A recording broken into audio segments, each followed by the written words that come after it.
Prospekto fotografijos galerijoje rugpjūčio pabaigoje atsidarė grupinė fotografijų paroda Restartas. Paroda tęsiasi iki rugsėjo pabaigos ir šį renginį mes organizuojame kas 2 metus. Tai yra konkursinė paroda, kur autoriai kviečiami kelis mėnesius siųsti darbus atviru konkursu. Ir šiais metais buvo pakankamai intensyvus konkursas, virš 100 autorių susiuntė darbus. Ir tada 4 žmonių komisija apsprendžia, žinoma, kas patenka į finalinę parodą. O daugiausiai balų surinkę žmonės, 3 autoriai gauna teisę sekančiais metais eksponuoti personalinės parodas. Šių metų tokia kaip ir jungiamoji grandis būtų tikriausiai 3 temos. Neįmanoma išvengti temos apie konfliktą arba santykį su juo. Tai žinoma yra gvildenamos Ukrainos karo pasekmės, problemos ir kaip žmonės savo asmeninės istorijas pasakoja per šią temą. Tada yra žmogaus santykis su gamta, tai natūraliai ateina klimato atšilimo įvairūs aspektai. Kiekviena šalis, kiekvienas žmogus turi, žinoma, kažkokį asmeninį santykį, asmeninę patirtį su tuo.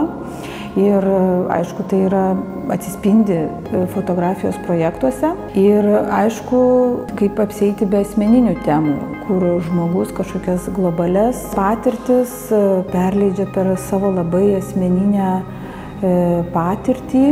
Ir ar tai yra Irano revoliucija, ar tai yra sugrįžimas po ilgo laiko į kažkokį Graikijos miestelį, tas patenka į fotografinio projekto lauką. Kartu su paroda yra išleidžiamas ir katalogas.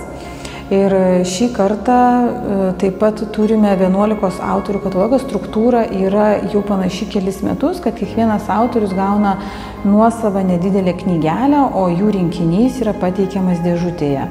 Tai tikimės ir parodos lankytojai ir autoriai gali mėgauti šitą laisvą formą, kur gali pats susirinkti, susistruktūrizuoti dar ir savo nuosavą katalogą.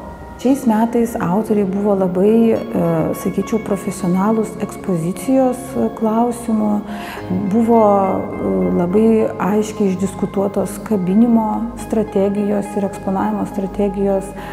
Tai buvo iššūkis sutalpinti 11 autorių į Prospekto galeriją, bet aš manau, kad kaip ir susitvarkėm su šiuo uždaviniu visai sėkmingai.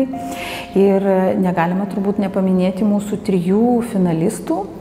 Tai labai džiaugiamės 2 lietuvių fotografų laimėjimu arba išėjimu į tą finalinį trejetuką ir Irano autoriumi. Tai gal išvardinčiau, tai būtų Ieva Maslinskaitė, Gediminas Kuncaitis ir Amin Jusefi. Tai 2025 metais tikrai kviesime į jų personalinės parodas mūsų galerijose.